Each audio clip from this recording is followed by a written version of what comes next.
الحمد للہ رب العالمین والصلاة والسلام علی حبیبہ محمد وعلی آلہ وصحبہ اجمعین۔ اعوذ باللہ من الشیطان الرجیم، بسم اللہ الرحمن الرحیم۔ اولئک الذین اشتروا الضلالۃ بالہدی فما ربحت تجارتہم وما کانوا مہتدین۔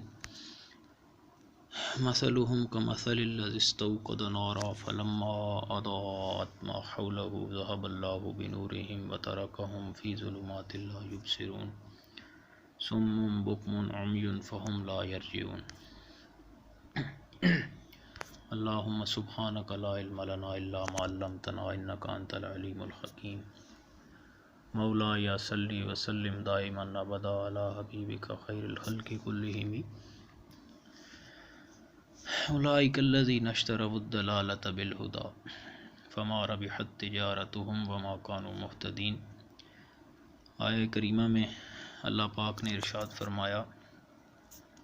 کہ یہ وہی لوگ ہیں جنہوں نے ہدایت کے بدلے گمراہی مول لی، اور یہی وہ لوگ ہیں جنہوں نے مول لی ہدایت کے بدلے گمراہی،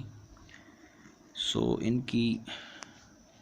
سوداگری انہیں کوئی نفع نہ دے گی اور نہ یہ راہ پانے والے ہوں گے۔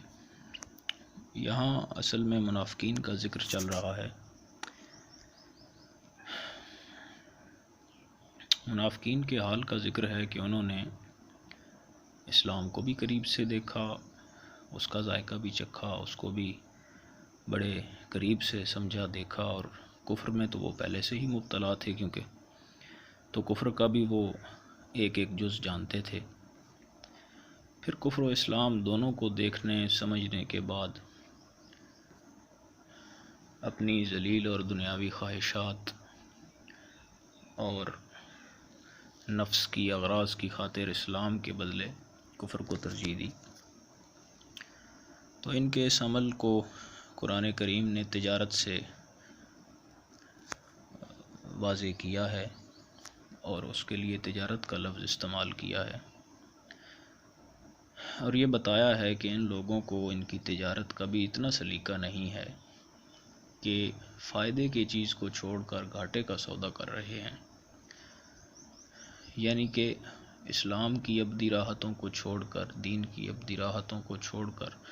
حضور علیہ السلام کی ابدی رفاقتوں کو چھوڑ کر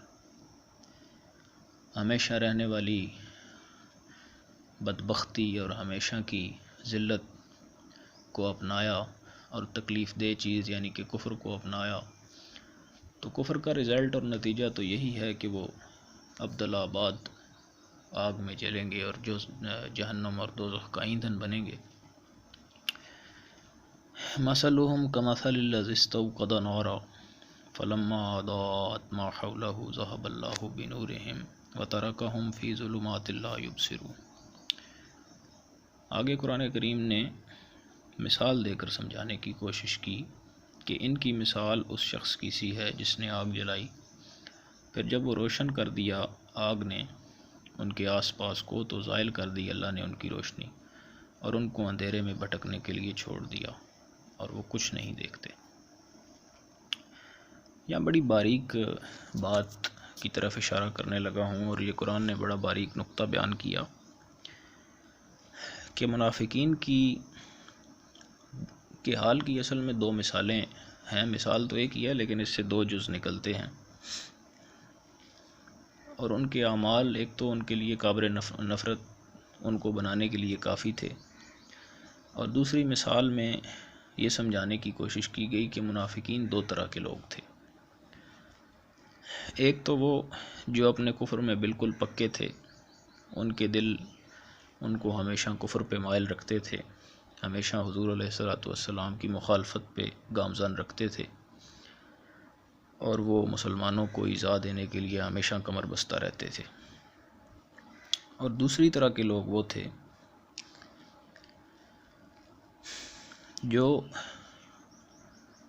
جن کے دل میں کبھی نہ کبھی تو یہ خیال آتا تھا کہ ایمان لے آنا چاہیے یا مسلمان ہو جانا چاہیے، دل سے مسلمان ہونا چاہیے، اور اسلام کی حقانیت سے کبھی کبھی متاثر ہو جاتے تھے، لیکن پھر ان کے آگے بھی اپنی دینی دنیاوی مصلحتیں اور دنیاوی اغراض اور دنیاوی فائدے آ جاتے جو انہیں کفر پر قائم رکھتے اور ان کو سچے مسلمان اور حضور کے سچے غلام نہ بننے دیتے تھے۔ تو وہ اسی طرح تذبذب اور تردد کے حال میں رہتے تھے، کبھی وہ خود کو سچا ثابت کرنے کی کوشش کرتے تھے، سچائی کی طرف آنا چاہتے تھے، لیکن ان کے لیے وہ سامنے جو ان کے نفس کی اور دنیاوی لذتیں موجود ہوتی تھیں، ان کی بدلے ان کی وجہ سے وہ حقیقی مسلمان نہیں بن پائے۔ تو اسی مضمون کے ضمن میں ان ظالموں کو یہ تنبیہ بھی کر دی گئی کہ وہ سب کے سب اللہ تعالیٰ کے احاطۂ قدرت میں ہیں، وہ ہر حال میں ہلاک بھی ان کو کر سکتا ہے، ان کی بینائی یعنی دیکھنے کی طاقت، ان کی سننے کی طاقت، وہ ساری چیزیں اللہ سلب کر سکتا ہے، کیونکہ وہ آگ جلانے سے جو اللہ نے یہاں مثال دی کہ وہ اپنے ارادے بناتے تھے، اپنے منصوبے بناتے تھے، اپنے فائدے کی چیزیں سوچتے تھے کہ یہ کام سے ہمیں یہاں فائدہ ہوگا اور مسلمانوں کو یوں نقصان ہوگا، یا اس سے یہ کام ہمارا نکل سکتا ہے۔ تو یہ ساری چیزیں اور منصوبے تو وہ بڑے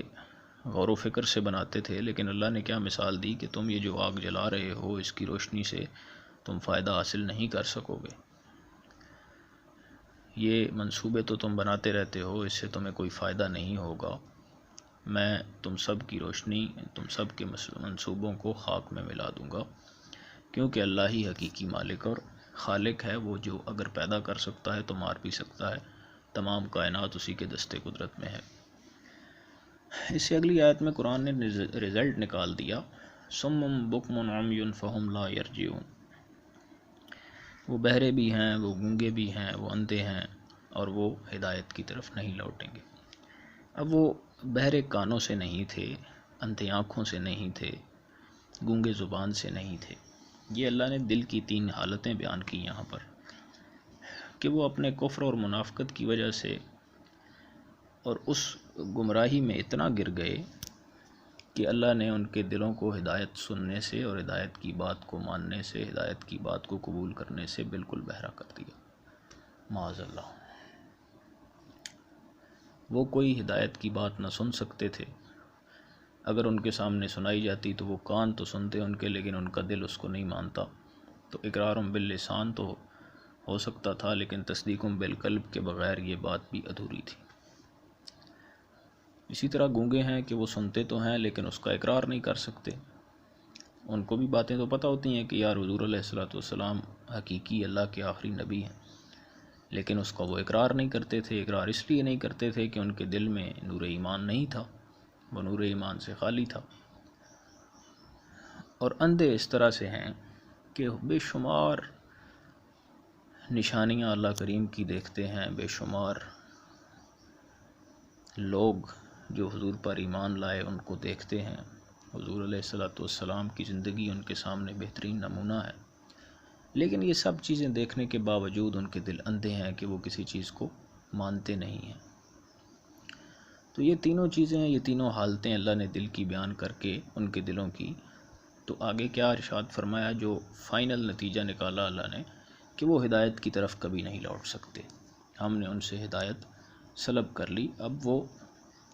تمام زندگی کفر اور گمراہی اور اندھیروں میں رہیں گے اور کبھی